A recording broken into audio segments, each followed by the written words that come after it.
নমস্কার বন্ধুরা, elegant blogger চ্যানেলে সবাইকে স্বাগত জানিয়ে আজকে নতুন একটা রান্নার রেসিপি নিয়ে চলে এসেছি, ইলিশ ভাপা।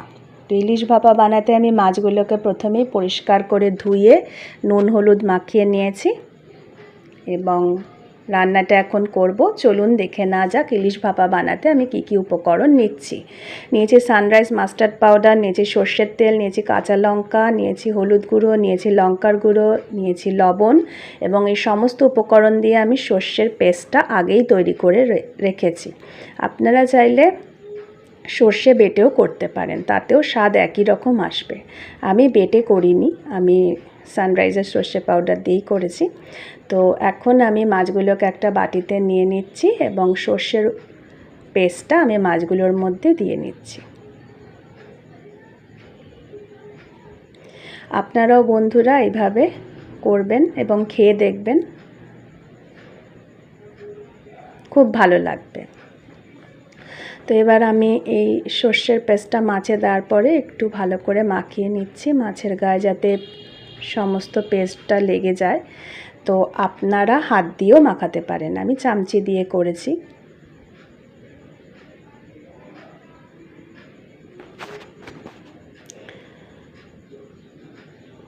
তো বন্ধুরা এবার এইভাবে আমি মাছগুলোকে আধা ঘন্টার জন্য রেস্টে রাখবো। তো সর্ষের পেস্টটা আমি কিভাবে তৈরি করেছি আপনাদেরকে বলে দিই। সর্ষের পেস্টটায় আমি নিয়েছি 6 চামচ মতো সর্ষে পাউডার, নিয়েছি 2 চামচ মতো লবণ, নিয়েছি 1 চামচ মতো হলুদ গুঁড়ো, নিয়েছি হাফ চামচ মতো লঙ্কার গুঁড়ো আর 4টে কাঁচা লঙ্কা আমি মিক্সিতে বেটে এর মধ্যে দিয়েছি। এবং আমি এই মিশ্রণটা তৈরি করেছি পুরোটাই গরম জলে এবং উপর থেকে বেশ খানিকটা কাঁচা সর্ষের তেল দিয়ে আমি 1 ঘন্টা আগে মিশ্রণটাকে ভিজিয়ে রেখেছি এবং রান্নাটা এখন করছি। তো দেখুন বন্ধুরা, মাছগুলোকে একপাশে রেখে দিলাম এবং আমি ইন্ডাকশানটা অন করে নিচ্ছি, যেহেতু মাছগুলো আমার ভাপে হবে। তো তাই জল গরম করতে বসিয়ে দিচ্ছি।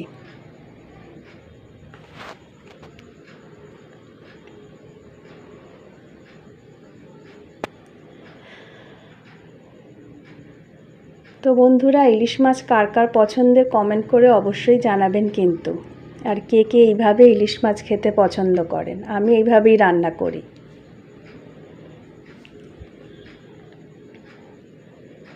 ইলিশ মাছ বাঙালির অত্যন্ত প্রিয় একটি মাছ। তো চলুন এবার ভাপে বসাবো। তো যেই বাটিটায় আমি বসাবো সেটা একটা স্টিলের বাটিতেই আমি বসাচ্ছি এবং বাটিটার গায়ে আমি একটু সর্ষের তেল মাখিয়ে নিচ্ছি, যেহেতু মাছগুলো দেব। সর্ষের তেল মাখানো হলে মাছগুলো আর বাটিতে লেগে যাবে না, সুন্দর উঠে আসবে। আপনারা একটু বড় বাটিতে করবেন, আমি একটু ছোট বাটিতে করেছি বন্ধুরা, তাহলে মাছগুলো আপনাদের ভেঙে যাবে না, সুন্দর গোটা গোটা উঠবে। যেহেতু এটা কাঁচা মাছ একটু নরম হয়, আপনারা একটু ছড়ানো বাটিতে করবেন যাতে একটা একটা মাছ আপনারা তুলে দিতে পারেন। তো মাছগুলোকে আধা ঘন্টা রেস্টে রাখার পর এবার আমি মাছগুলোকে এই বাটিটার মধ্যে দেখুন ঢেলে নিলাম। এই বাটিটাতেই আমি ভাপা বসাবো। তো সমস্ত মিশ্রণটা আমি ভালো করে কাচিয়ে বাটির মধ্যে ঢেলে দিলাম। দেখুন বন্ধুরা কতটা সুন্দর লাগছে। একটু বেশি করে সর্ষের তেল দেবেন বন্ধুরা এই মাছটি বানানোর জন্য, এই মাছের ডিশটা বানানোর জন্য।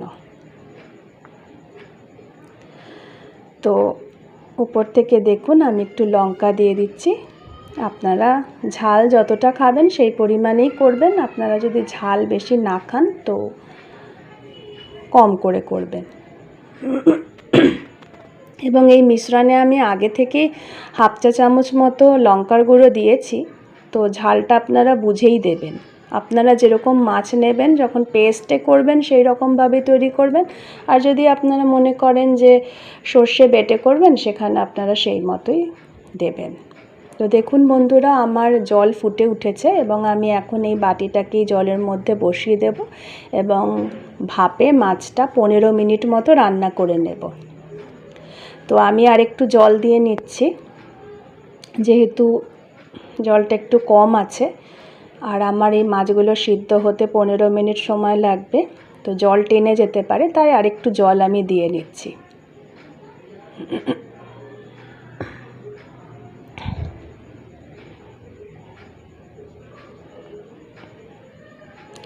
দেখুন বন্ধুরা, এবার লিড লাগিয়ে দিলাম কড়াইতে।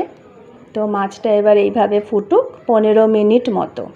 তো দেখুন বন্ধুরা, মাছটা আমার ফুটে গেছে এবং আমি এটাকে রেস্টে রেখেছি। আমি এখন এটা আর ধরবো না। তো গরম গরম ভাতের সঙ্গে ইলিশ ভাপা খুব সুন্দর লাগে। দেখুন বন্ধুরা, কতটা সুন্দর দেখতে হয়েছে, খেতেও অসাধারণ হয়। তো আপনারা খেয়ে কিন্তু অবশ্যই কমেন্ট করে জানাবেন কেমন লাগলো আপনাদের এই রান্নাটা। আর গরম ভাতে জাস্ট জমে যাবে।